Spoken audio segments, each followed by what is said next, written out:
This is In the Loop. I'm Christian Bryant. Tonight we're going to talk about what keeps us online, literally. We're diving into the history of the internet to talk about some of the concerns that exist with its use today. It was this week, 30 years ago, that the World Wide Web came into the public domain, making it easier for millions of people to browse online.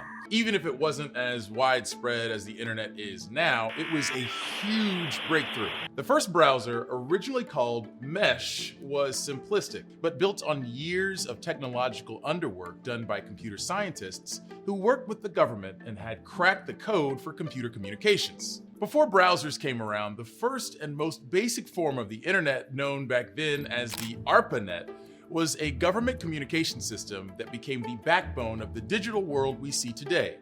The ARPANET was created in the late 1960s after the US Defense Department's Advanced Research Projects Agency Network, which the system was named after, funded a project by computer scientists at the University of California, Los Angeles. Their original concept was simple. They wanted to be able to connect any two computers in a way that would allow them to easily share resources and information from one agency to another. Well, they managed to do that after two nodes, the hardware that helped connect computers within a communication network, were successfully installed. One was placed at UCLA itself and the other at Stanford University, about 350 miles away. These nodes were connected by a high-speed line. That high-speed line was the first piece of the internet backbone, and it was running at the blazing speed of 50,000 bits per second. You and I wouldn't pay a nickel for 50,000 bits per second access line right now, but in those days it was high speed. Leonard Kleinrock, a professor of computer science at UCLA, is one of three people who were present when they first successfully tested the ARPANET system late one night in October of 1969. So just to get some communications going, we had a telephone link from Charlie to Bill so they could talk to each other. So Charlie typed the L and he asked Bill, "You get the L?" And Bill said, "Yep, got the L." And the L printed on Charlie's screen. Charlie said, "You get the O?" "Yep, got the O." Prints the O. "Get the G?"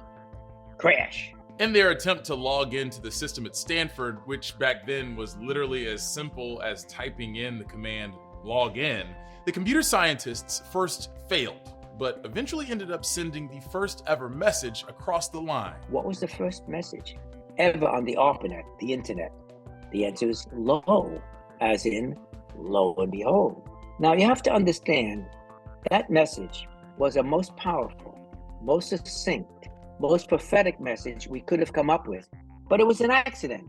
Kleinrock, his graduate students, and others involved in the mission to connect computers found success in their second attempt that night. We successfully appeared to be a local user on the remote machine, able to use all its resources.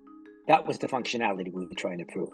And that, folks, was the start of the communication system we know as the internet today. In the years following, ARPANET slowly but surely grew, with the node networks expanding across the country. It also helped other communication systems grow, like electronic or email, which was created in 1971.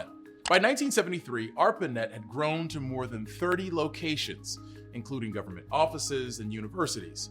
The expanse was impressive too, with node-connected locations including the islands of Hawaii and global locations like Norway and the UK. Advancements in technology also helped it spread to even more locations.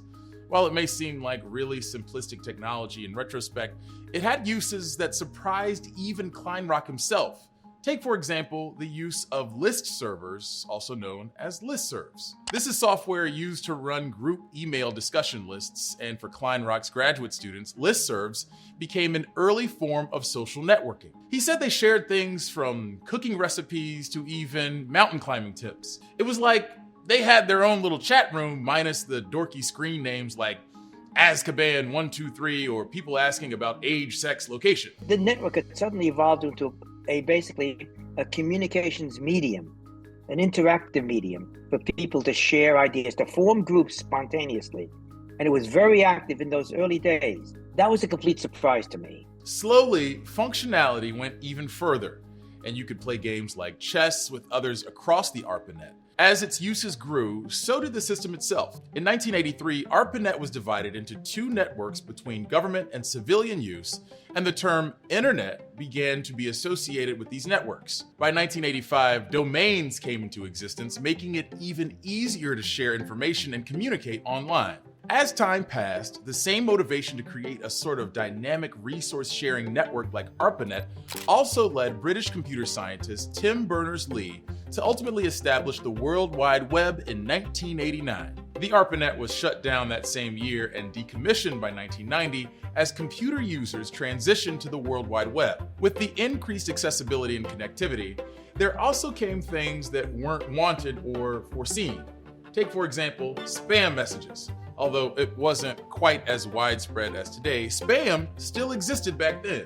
Here's a look at the first mass spam message. It was an email from immigration attorneys advertising their services. Dated April 12th of 1994, it advertised their ability to help immigrants who wanted to live and work in the US get green cards. It probably seems very innocuous compared to the kinds of spam messages many receive today, but it wasn't taken well by experts like Kleinrock, who reached out to the lawyers with requests to cease and desist their use of the internet for that. Well, we sent so much email back to them that we took down their server accidentally. And so as an unintended consequence of the first spam message, we created the first denial of service attack. And it took them down, but the cat was out of the bag. The commercial world saw that and said, oh my goodness, this internet is a very inexpensive mechanism for reaching millions of consumers and trying to sell them our services. And so whereas the dark side of the network had been percolating in the background for a while, this basically brought forth all the bad sides of the internet. Some of those same concerns over the so-called bad sides of the internet that were emerging as the web got commercialized, spam, scams, hackers, and more, eventually led to legislation too, like the Communications Decency Act, which included Section 230. That's a provision that provides immunity to online platforms which host and moderate content. The idea was that providers of the internet and its platforms should not be liable or punished for what individuals publish on the web. It was once seen as a necessary piece of legislation, but now many cyber experts argue it gives too much immunity to tech giants like Google, Facebook, YouTube, and others whose algorithms control a lot of what someone sees online. When we see social networks basically providing false information, dangerous information, deep lack of privacy, who else can in fact control that if not the carrier who sees what's going on, who notices the collection of bad and good data, bad and good information, and is in a position, in fact, to censor it? Section 230 forms the basis of internet regulation and how online platforms function today. It's now facing its biggest challenges in front of the Supreme Court, and the result of these challenges could fundamentally change how the internet functions. National correspondent Kellen Howell tells us more.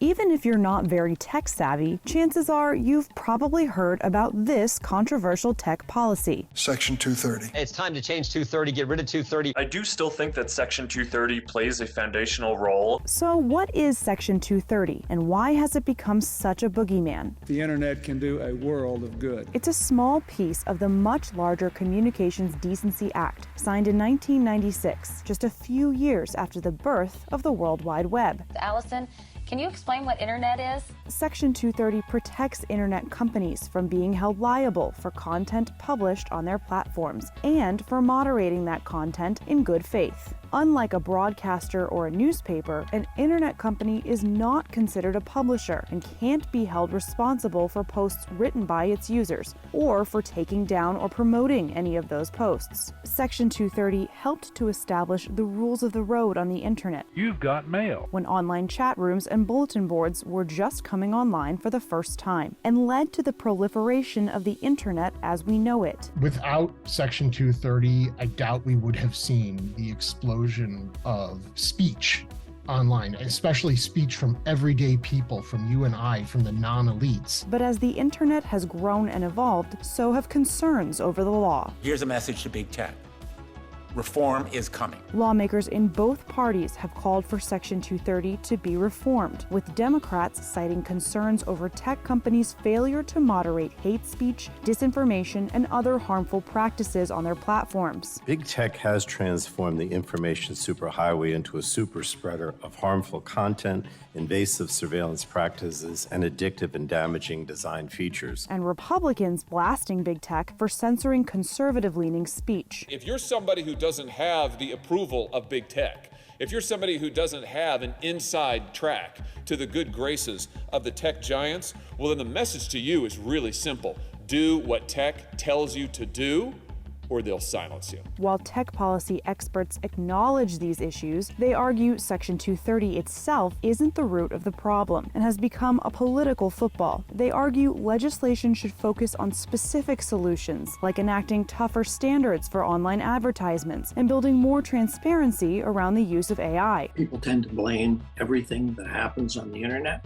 on Section 230, but there's very specific problems. We need very specific solutions to those problems. The problem is we are not having serious conversations about this. We are having political conversations about this. And they point to past attempts at reform that have had unintended consequences. Like in 2018, when Congress passed a pair of bills that removed Section 230 protections for internet companies that seemed to be enabling or promoting online sex trafficking. But a Government Accountability Office review of the legislation found that it has actually made it harder for law enforcement to find and catch sex traffickers because they have moved their operations to the dark web or to online platforms overseas. Now, the Supreme Court may wade into the debate. In February, the court heard arguments in a case over whether or not internet algorithms that organize and recommend certain content to users amounts to speech by a publisher. If the courts decide that it does, and that tech companies can be held liable for that speech, experts worry it could break the internet as we know it. You have to organize it somehow.